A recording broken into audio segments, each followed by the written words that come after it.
Hey, this is Phil. And I'm Tim. We're from As I Lay Dying, and you're watching Metalshop TV. Okay, so Phil and Tim from As I Lay Dying. How are you doing, guys? Doing great. Doing great. I guess it must feel pretty special to be back after a break and to see that you are playing to such massive crowds in Europe. How does it feel? I mean, we're all very grateful. We repeat that a lot, but we really mean it.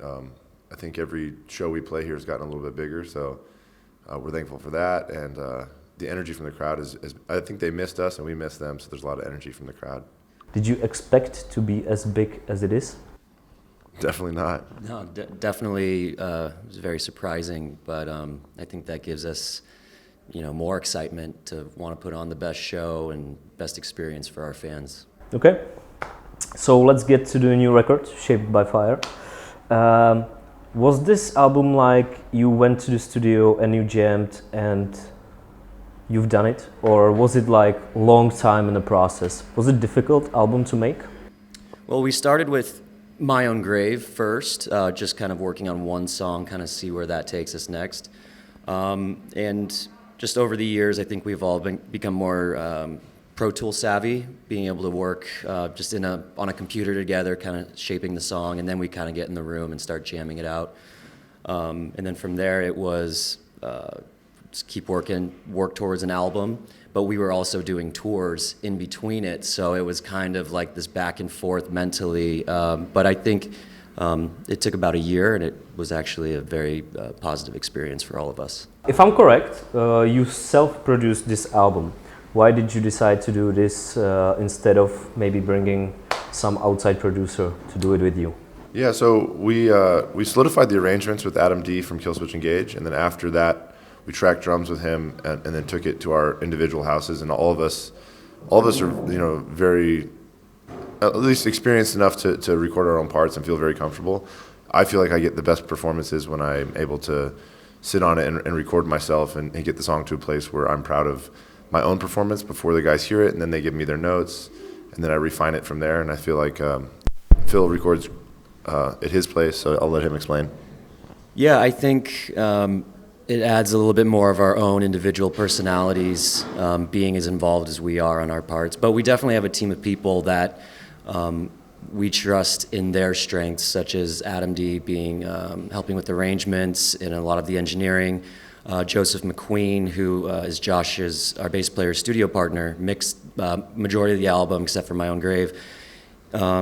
We've worked with him on numerous records in the past, whether from different bands and stuff, apart from this. But we also had Drew Folk co-produce My Own Grave with us too. So just need to make it known that he's still his involvement inspired a lot of ideas moving forward with the rest of the record. Okay. How would you compare this record to the previous ones? Do you think this is like evolution or maybe revolution? What was the biggest, let's say, difference in creative process this time around? We can hear something from kitchen. Yeah, just banging around in there. Yeah, I think we definitely wanted to hone in on what our what makes our band what it is, the melodic elements, this big anthemic choruses and stuff like that. But it's been 6 years since our last record, so a lot has kind of changed with the metal genre, so we also wanted to stay relevant with a new modern approach. So kind of mixing a little bit from the past with where we think, the genre should be evolving. So maybe you already answered it, but are you watching other bands? What are they doing? What brings them success? Yeah, I think everyone should definitely be doing their homework in a way of just seeing what's going on out there. What bands do we want to bring on tour with us that we think our fans are going to like as well? So what tours can we potentially be on, or festivals? I think it's just good to know the climate of the metal genre at all times. Okay. Well, Shaped by Fire, that is pretty simple, yet pretty striking album title. So who came up with that idea? So it was a song title originally, and then I'd sent 3 or 4 options for album titles based off of lyrics to the guys, and we all pretty quickly within a day agreed that Shaped by Fire stood out the most. And it really sums up, I think, a theme within the record, and that is, we're shaped by our experiences, and the 5 of us have had different experiences, and they've all been painful at times in different ways over the last 6 years. And but even though they're all different experiences, they've all shaped us, and they've all helped us grow as people. And I think that we can go through a painful experience, and we can either be crushed by it, or we can kind of rise from it and let it refine us in a way. Were there any other options, or was it like Shaped by Fire? Yeah, this is it. There were 2 other options, and I honestly can't remember what the other 2 options I sent to the guys were, but they weren't. Okay, so they weren't nearly as good as Shaped by Fire. They are lyrics. They're somewhere in the lyrics. Okay. Yeah. Okay. Speaking of that album title, what would you want to be the ultimate message of this record? What should it give to the listener?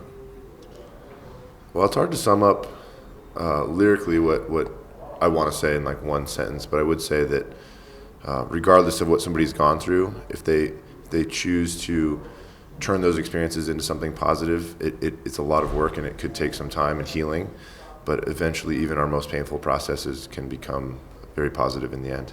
Okay. Well, speaking of the song My Own Grave, you already said it was the first song that you've done for this record. Was it hard for you to get connected musically again, or was it like riding a bike? I'll let Phil take this. Well, it's never like riding a bike, because there's always, I think when you are striving to push yourself more and into territories that you're just, you're more excited about pursuing, I guess. I think there was the initial excitement of like, wow, we're going to work on a song together, kind of helped make the process more positive, but it's still a process, you know, but the work is put into it is always worth it in the end.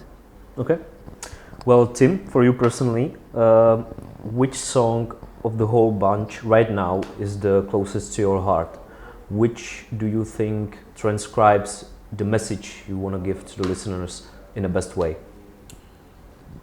Again, it's tough to summarize into one song or even one portion of lyrics, but I do think the song "The Wreckage" has some lines in there that remind me, because the song starts out talking about, it's the visual of like a wreckage, almost like a boat wreck or something, you know, and it seems so overwhelming at first. And then towards the end of the song, it's talking about that same wreckage, looking at it from a different perspective. It almost seems like those are the pieces that you use to help build something great. Okay. And now question for you, Phil. Guitar-wise, which song was the hardest to make? Which one was like, yeah, this will be difficult. We need to make it special to work. I mean, the pressure of My Own Grave, obviously, was definitely because we're trying to incorporate so many new, fresh ideas, and then at the same time, stay focused with what we're trying to do. But Gatekeeper, maybe. And that's my favorite song from the record. Yeah, thank you. It's a thrasher for sure. So it's always fun learning the songs for the first time to start playing live in a way, because sometimes we can write an entire song like on a computer and never jam it before. So we're playing it now on tour, so we've put the practice in. Gatekeeper, this is such a brutal song. And this thing I love about that song is the guitar solo. It's like from Slayer from 80s.